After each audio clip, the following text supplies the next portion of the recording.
BBOR, Black Box Online Radio, coming to you from West Virginia. Black Box Ned 88 on Instagram for the bonus podcast. And today we're going back to 2016, very precisely April 18th of that year, to be looking at the murder of Missy Bevers, a case that has taken the internet by storm.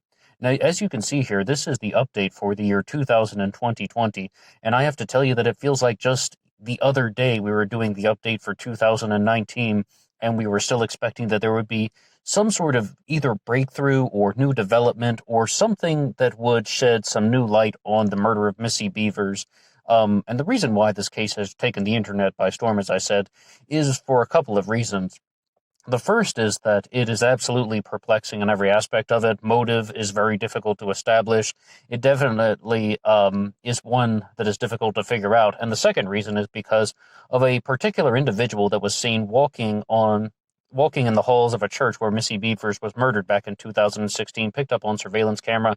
And the person was wearing something that appears to be an imitation of SWAT team tactical gear. And let's pay emphasis to the word imitation. I admit that this is not a case that we cover regularly on this channel. We used to talk a lot about Missy Bevers back in 2017, but I think that it's important to follow along with this one because it is an absolutely baffling case. And some of the points we've mentioned in the past is that one of the reasons why people believe that this is one that really pulls people into it is not only because of the video and the media, and everybody can give their 2 cents on the subject. What do they think they're seeing in the video from the surveillance cameras, but rather that this took place in a church. Someone was wearing an imitation police uniform, allegedly, possibly, and these are things that are supposed to be keeping people safe, especially the police officers, and they just feel that it's almost it just sort of shatters some pillars of the community in some ways.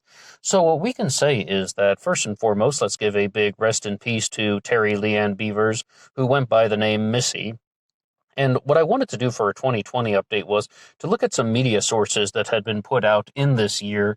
And I would say that an old friend of the show, Stephanie Harlow, has a 2-part series out on the murder of Missy Bevers. And I was watching that today, and I think that she did an excellent job with that. If you haven't heard her series yet, I would definitely recommend it. And there's also one thing that I would like to read. And giving a shout out to YouTube user Maisie McAdam, who was talking about not only Stephanie Harlow's presentation, but she brought up a map of the layout of the church, like a floor map. And what Maisie says here is, I just wanted to say thank you. I am blind, and I've watched a few videos on this case before. However, no one has even come close to describing the CCTV footage as thoroughly and well as you did, referring to Stephanie Harlow. I had no idea that certain things happened, as it isn't usually described well enough.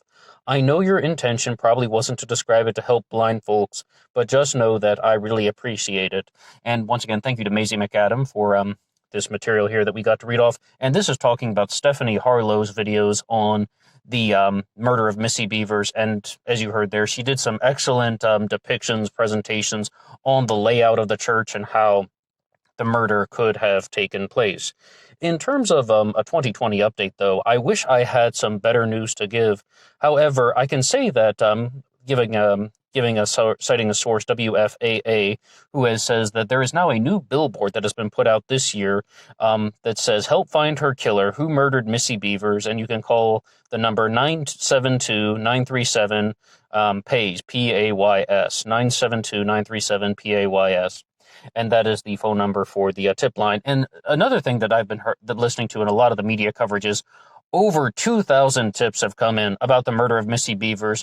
But one point that I will tell you is that these tips are not always helpful. And in fact, excessive tips can actually cloud all the info that's coming in. And sometimes people make the breakthrough in the case and it's not connected to any tip or something like that. Say, for example, you had 2,000 tips that come in and people are sharing 2,000 pieces of information. All of them are dead leads. And then if you actually do learn the truth later on, it's something that wasn't even mentioned in any of those. So I'm very thankful for people who are sharing things about the case, but at the same time, sometimes this can work to a disadvantage. What we can say about the murder of Missy Bevers here is that I also wanted to mention a few things about the theories that people are putting forward. I heard some of these in Stephanie Harlow's presentation, but also some are, I would say perhaps they are reiterations of points that have been mentioned in the past. As we mentioned, the motive is not very clear in the murder of Missy Bevers, and people are still trying to figure that one out. So before we discuss any type of theory or any sort of new possibility and breakthrough in the case, the murder of Missy Bevers, I would like to jump over to a website that I learned about called gumshoestories.com, and they have the 10 myths of the Missy Bevers murder. So before we get into any new theories, let's just read off all of these here. Once again, gumshoestories.com. Myth number 1, Randy Bevers is the suspect seen in the church, the person wearing that police costume. And this is false because Randy Bevers was with his wife traveling by RV in Oceanside, California at the time of the murder. And a lot of people have put suspicion on him, thinking that he was involved some way. Randy Bevers, of course, talking about the father-in-law in this case. And when I did my first uploads on the subject, it was back in the day when I was more just out putting out my idea, my theory about an unsolved mystery. Hey, I think this is what happened. That is not an effective way to really tackle the information on YouTube, and that's why most people do not go down that pathway unless they have years of research to back up their theory, as opposed to just watching several videos. Okay, here's what I think happened, and a lot of the things I said about Missy Bevers in 2017 and 18 were probably not very practical. But one point that we could say is that I put out a series of 4 videos called Missy Bevers Hitman Theory, because the thing that I was thinking about was it really appeared that the person in that video was someone who perhaps was not, just didn't appear super personal to me. It was someone who was trying to trying to get away with the murder, not get caught, and it really just felt like it was heartless, disconnected, and there was something that was not very personal about the way in which Missy Bevers was murdered, or at the very least, the way you have this person dressed in the tactical gear. But here's a big one about Randy Bevers was in Oceanside, California at the time. The overwhelming majority of comments that I got in about people naming their suspect said it was Randy Bevers. So that's just something that we should say right there. I mean, I kid thee not. If you go back and look through the old uploads that we did, just with a black box on the screen, the overwhelming majority of people really said that it was the father-in-law, it was Randy Bevers, and that is something that he wants to say here. Myth number 2. This was a small-town murder, making it more likely that Missy was killed by someone she knew. And this is false, he says. Okay, myth number 3. The Nissan Altima that was seen in a sporting goods store parking lot nearby had a bumper sticker on the back bumper, and they're trying to identify that way. That's false. It did not. Myth number 4. Missy's death was particularly brutal, or she was bludgeoned. And there is still some debate about this on the internet, but it appears that Missy Bevers was murdered by a gunshot. And I'm going off of a comment that somebody sent me, a rather lengthy comment, but they were talking about how Missy Bevers was actually killed by her own concealed carry. And the police were very big on hiding some of these things. It was more about obtaining the documents. And I mean, if you follow the Missy Bevers case, perhaps you have seen the thing about how she was murdered by a gunshot. I don't think that's disputed, but I just wanted to be quite clear that the person who told me that it was done but with her own concealed carry was just someone that I heard it from in the comment section here on YouTube. Myth number 5, CT did it. And this actually has something to say about CT. I'm not going to give any more than initials because this person has had a finger pointed at them unjustly. I don't want to add to it. CT, who did not kill Missy Bevers. CT was the wife of CG, the instructor AT. Okay, there you have it. If your suspect has the initial CT, did not do it. Myth number 6, the killer did a lot of gratuitous vandalism to the church. Gratuitous vandalism. I think all parties agree that the perpetrator, the person wearing that police costume, definitely vandalized some things. But even from the footage, that you can see yourself, and I'm sure you've seen it a million times if you found your way to this far off corner of YouTube and you're listening to a 2020 update, the perpetrator is mostly walking. The perpetrator is opening some doors. Yes, absolutely, there is vandalism going on. But I guess that we should say, in the video that has been made public, the killer does no more damage than he does in order to break into locked areas. Oh, look what he says here, though. Then he has to in order to break into locked areas. I mean, people are still debating that. Was it a man or a woman? Myth number 7, the church and the SWFA are across the street from one another. But I guess that is talking about the sporting goods store, but though no, they are definitely not. And it even says here that they're 0.8 miles apart. Most people are. I don't think that's a widely accepted rumor that they're right across the street from each other. There's a substantial distance between anything in that church, more or less. Myth number 8: the first arriving camper at in the morning, or 4:30 or 4:35, sure got there for early for the 5 a.m. class. No, I mean, okay, that's just false. I mean, I don't think that we need much explanation for that. And myth number 9: there is sound or audio in the church video and that it was taken out. False. The rumor about there being sound has to do with a news clip. Yada, yada, yada. Okay, there is not. And myth number 10: the suspect hasn't been caught in more than 4 years because they are extremely smart. This one we need to read off. One trap I see the public fall into time and time again when they're studying an unsolved murder is this idea of the killer being all-powerful and all-knowing. It sort of turns into something big and complicated, fan fiction, in which a person's imagination goes wild and they start assuming the killer was way more in control of the situation than he or she actually was. Do I need to bring up the Zodiac Killer? In Missy's case, many people tend to think that the killer planned everything out to a T. Now, I can't say that this is definitely false. Look at, for example, BTK. BTK spent a lot of time profiling his victims and was very cunning. That is something that you often see with psychopathic serial killers. They have high IQs and they often have a big ego and they want credit for what they've done, which was BTK's eventual downfall. But in Missy's case, there's no evidence that it was a serial killer. No one has tried to get credit for it. It seems to me that this killer was much more lucky than good. Missy often got to the church at 4 a.m. or a little after. The killer did not even emerge from the kitchen until 3:50 a.m. By the time he or she, now there we have it, he or she made it around the awning entrance, it was right at 4 a.m., and the killer doesn't even have to give much of as a glance toward the area where the victim is supposed to enter at any moment. He is a lot more interested in starting the opposite direction, in staring the opposite direction, being clear, staring the opposite direction toward the Holy Grounds coffee area that has kind of an unusual roll-down door.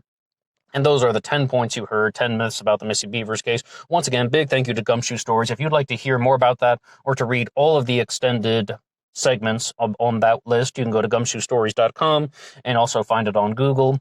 All right, so what do we make of the serial killer theory? Because Stephanie Harlow also talked about this as well in the 2019 update.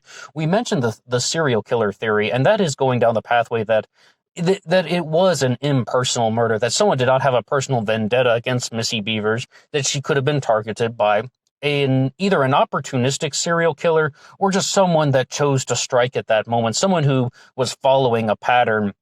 And Stephanie Harlow even brought up the possibility about somebody that maybe they resorted to this type of serial killing behavior when they experienced a particular tragedy in life. And she even has a suspect in mind. You can visit her channel to hear about her theory there, or one of the possible theories. But to learn about that is just that this person has lost their job and then they are in a state of emotional distress and duress. And then that's why they commit this murder, and they lost their job 2 years later. So then they committed another murder when they are only in these certain emotional states that they would act out these serial killer behaviors, or they would act out these destructive tendencies, to be much clearer. Well, I think I definitely have to agree with Gumshoe Stories. There is not a lot of evidence of that. If we had something like various places around the country had surveillance cameras of a person wearing almost the same uniform, or a person who walked in the same way, that odd duck-like gait where the toes are pointed outward. And people have also hypothesized about how the person who is walking in the video, the person walking in that perhaps imitation police uniform, could have had a prosthetic leg, and that's one of the reasons why the gait is so different. Or, of course, I mean, the other possibility is someone is wearing shoes that are too large for them, someone is wearing clothes that are too large for them, or they're somewhat encumbered by the material that is on their body. Now, another thing to say about that is, talking about material, we can say some material from Missy Bevers' widowed husband, Brandon Bevers, who says that, I mean, after his initial observations, talking to the reporter shortly after the death of Missy Bevers, he very clearly said, this is not SWAT gear. This is not tactical gear. This is something that somebody just threw together. I mean, everything is all out of line. The helmet is not any type of SWAT helmet. It could have been a motorcycle helmet, or it could just be something that somebody had pieced together, like some almost bowl-shaped helmet that somebody just put on. The heart and soul of the claim that he was making after just simple observations is this is a makeshift costume. And most people were really trying to find out what was the origin of the vest that this perpetrator was wearing, and they think that that could be one of the keys. But I said that I didn't have some good news in this 2020 update, and that means that I have to talk about a video that I watched from Daily Blast Live, and being very clear, this is Daily Blast, not Daily Beast. Daily Blast Live on YouTube. They did Murder of Missy Bevers, True Crime Chronicles, and they brought up some saddening points when they were saying that it's been 4 years since this murder took place, and a lot of people were expecting that there were going to be major breakthroughs happening much earlier on, but they haven't happened. And somebody even left a comment like that on one of my earliest uploads saying, if you have any familiarity with law enforcement, you will know that the police are zeroing in on a suspect and they will make an arrest very soon. That was back in 2017, and I said it once and I'll say it again. I'm still waiting. We're still waiting. The family is still waiting. The world is still waiting for that to happen. So when we look at what some of the claims that were made from Daily Blast, they were saying that the only way that this case will be solved is if somebody comes forward and somebody comes forward and shares some information, because they're almost certain that whoever is in the video and whoever murdered Missy Bevers has some type of firsthand connection to another person. Somebody else knows who that is. Maybe it's a family member, maybe it's a spouse or significant other, maybe it's a friend, maybe it's just an acquaintance, but somebody else has vital information about the murder of Missy Bevers, and they're like, that is how the case will get solved. But what I can say about that particular angle is I would really hope that we can even just learn a little bit more about the situation. And people are still debating on whether or not that is a man or a woman in the costume. And one point that I heard on Stephanie Harlow's channel, and I don't mean to give away the ending, I would invite you again to check out her material on this case. But one point where she was saying is that overwhelmingly she thought that it was a man. I mean, my first instinct when I saw that video, there was not a doubt in my mind that was a man in the costume. And I've heard other YouTubers talk about this, how they're saying that if they have to go one way or another, they would say that it's a man in the costume. I even did an upload on this channel called Missy Bevers Murdered by a Man, Not a Woman. But much like Stephanie Harlow, I had not exactly a reversal, but instead what I can say is I can see what people are talking about. I can see why people would think that is a woman. I can see why people are making these claims that that is a woman. And I was looking at the footage again during her uploads, and I was like, yeah, okay, I definitely see the feminine features that people were talking about. So I wouldn't say that I completely say that it's a woman in the costume. Instead, what I would say instead is that maybe like a 60-40 split. 60%, though, I would still say that I expect the perpetrator involved with this was a male, and then 40% a female. But that is definitely something much larger than what I would have said in the past. So when we're looking at Missy Bevers as a person, we really just got to say that it didn't appear that she had exactly too many enemies. But a new theory that I heard for the first time in 2020 was that perhaps somebody was frustrated with Missy Bevers as a personal trainer. Could that have been a motive for this? Or they felt that the Gladiator personal fitness boot camp or the early morning session that she was doing was maybe either too expensive, or they viewed it as some type of rip-off scam, that it was a scheme that had been concocted, and they just felt that it was unjust. So what they did was they wanted their money back. They didn't get their money back, so they retaliated in this destructive way. Do I subscribe to that theory? No, absolutely not. Not unless you have some more connecting elements to put it together. And this is one of the reasons why I think I have to agree with Gumshoe Stories when they're saying that there's no evidence that a serial killer had Missy Bevers murdered. Well, it's not to say that that's impossible, but instead, where is the evidence? When the evidence comes out, then you can accept the theory. And with the skeptical card, you can always say, I will accept it if I have the proof. I mean, if you can present me with undeniable proof of any theory involved in the death of Missy Bevers, I will gladly accept it. But until then, I'm not convinced that this was a murder that was done by an opportunistic serial killer, or as we said, just a serial killer who isn't unleashing his destructive tendencies at all times. But instead, I think that we could say that that is definitely something that could be on the radar. It should not be eliminated.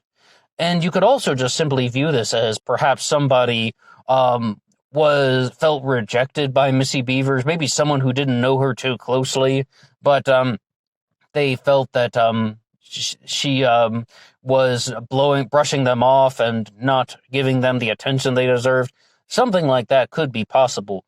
But also, people are still looking at certain family members. But as you heard from Gumshoe Stories, the prime suspects that people would look to in that one are saying that they are out of town at the time. I don't know what you think about that. That doesn't exclude the possibility of somebody being set up. And I mean, do I need to go back to the Hitman theory uploads and all the stuff that is stated there? You can find those here on this channel, Black Box Online Radio. But what do you think happened to Missy Bevers? And another big question that we have to say in the year 2020 is, why do you believe that the police haven't zeroed in on a suspect or figured something out? And do you actually believe that this was a very smart killer? In the past, absolutely, I would have said that. This person is using deliberate tactics to disguise their appearance and not leave evidence behind, whereas the average killer would have been definitely caught by now. What do you have to say about anything associated with the death of Missy Bevers? Please drop your answer in the comments section below. And if you like this upload, you can hit the like button. And if you haven't subscribed yet, you're welcome to do so. But most importantly, put some comments in the section below so we can continue the discussion. And see you on Instagram for the bonus podcast. Until next time.